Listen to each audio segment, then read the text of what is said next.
اگر کسی بھی وجہ سے آپ کا دل بے چین ہے، گھبراہٹ ہو رہی ہے اور سمجھ نہیں آ رہا کہ کیا کریں، تو یہ پیغام صرف آپ کے لیے ہے۔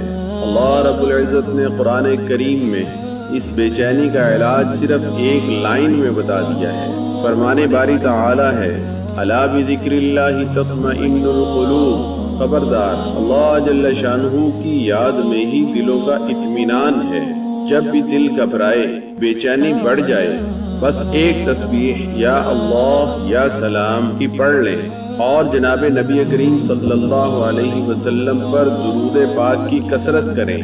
آپ محسوس کریں گے کہ جیسے بوجھل دل سے سارا وزن اتر گیا ہو۔ یاد رکھیں، اللہ جل شانہ آپ کو کبھی اکیلا نہیں چھوڑیں گے۔ And answer the call. Subhanallah, how the stars still shine. Inshallah.